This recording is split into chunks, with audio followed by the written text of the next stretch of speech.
Good morning or afternoon. Happy Monday.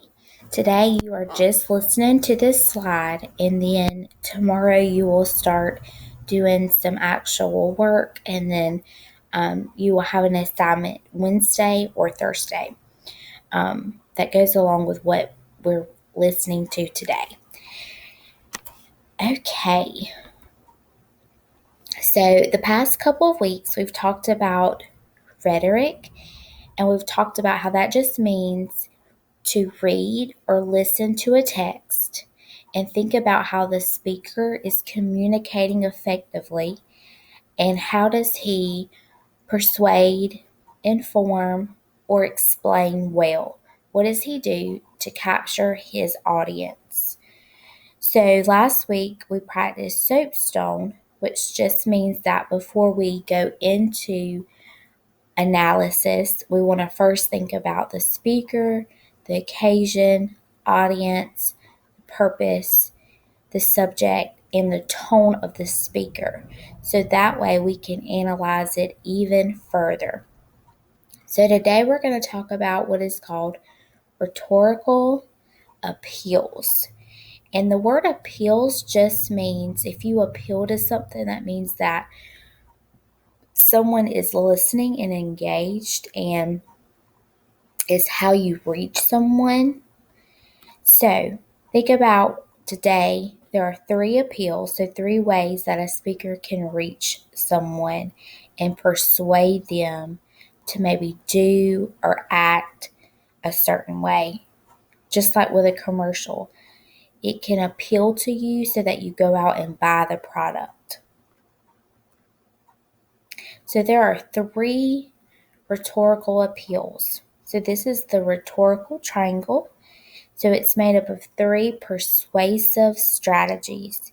So 3 ways that someone can persuade you.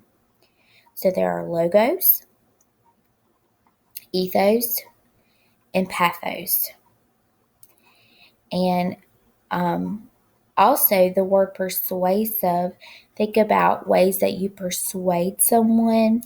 So you use logos, ethos, pathos all the time without even thinking about it when you try to persuade maybe your teacher or your parent to let you do something. So, according to Aristotle, ethos, pathos, and logos are the 3 main modes of persuasion. Analyzing an argument for its use of ethos, pathos, and logos is one way to conduct rhetorical analysis. So, listening to an argument or a text or a speech or reading it and thinking about how do they use ethos, pathos, and logos to persuade the reader or argue their point. So, Aristotle, you'll hear about him through maybe some of your high school career and in college. He was a Greek philosopher and scientist, a great one. He tutored Alexander the Great, which you may have heard about in history class or will hear about, and he wrote on rhetoric. So he's considered the father of all of these things that we're talking about. And he's also creepy looking with his eyeballs like that. Okay, y'all. So the last thing that we're going to look at today is just an introduction to what ethos, pathos, and logos is. So ethos is an appeal to ethics and credibility. So let me explain that. So when you listen or read something, you want to think about who is speaking. Is this speaker or author reliable and credible? Remember, reliable and credible means you can believe and trust in him because maybe he has experience or maybe he has knowledge. Maybe he's an expert in something, and so you trust in that person because they know what they're talking about. Pathos is an appeal to emotions. So this is based on how the text makes the reader or audience feel. How does the text make the audience feel? I think about that commercial with the dogs that are dying and it wants you to donate like 99 cents a day and it has the sad music in the background. That's appealing to your pathos because you feel so sorry that you're like, oh my gosh, I want to donate money to help this.